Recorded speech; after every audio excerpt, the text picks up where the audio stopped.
Long ago, there lived a great king known as the wheel-turning monarch. He ruled not by fear or force, but by wisdom and generosity. The rules for his people were simple. Do not take life, do not steal, do not commit sexual misconduct, do not tell lies, do not drink intoxicants, be moderate in eating. Each morning he asked his ministers only one question: is everyone in my kingdom provided for?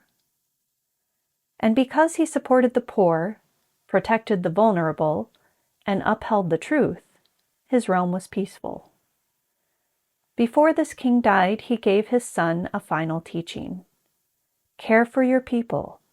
Let no crime prevail in your kingdom, and to those who are in need, give property.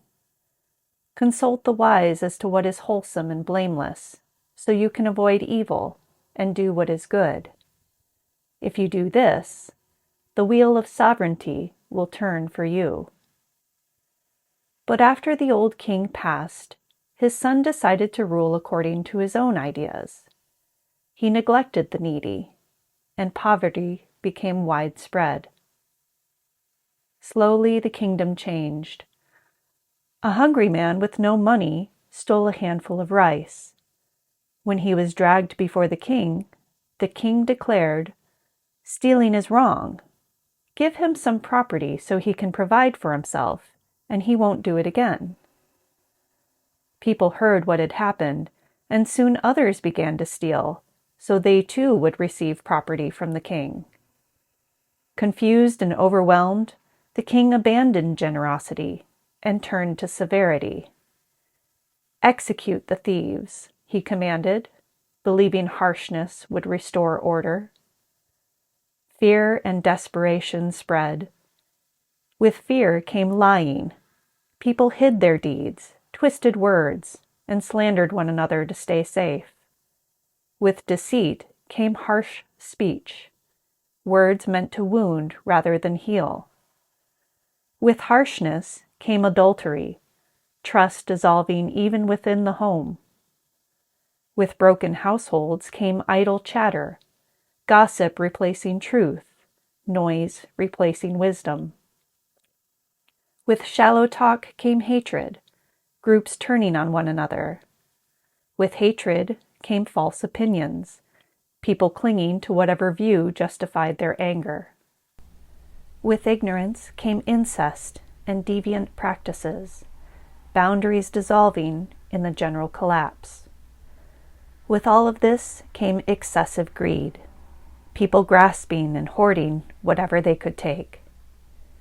Violence blossomed, distrust grew, the people turned against one another, the streets grew dangerous, war broke out, and hundreds of thousands died. But after the world had reached its lowest ebb, people began to remember what had been lost. A mother shared her last bowl of porridge. Strangers helped one another despite having little themselves. Small acts of goodness slowly rekindled trust. The people saw that by undertaking wholesome actions, everyone prospered.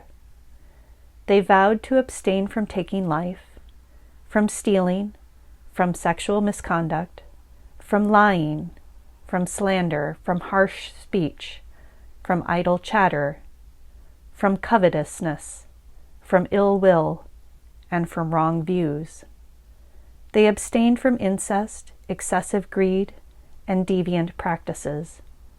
They began to seek and trust the counsel of the wise. And from this renewed world arose a new wheel-turning monarch, one who, like the ancient ruler, asked each morning, "Is everyone cared for?" A king who gave without hesitation, protected without pride, and ruled by the Dharma, not by fear.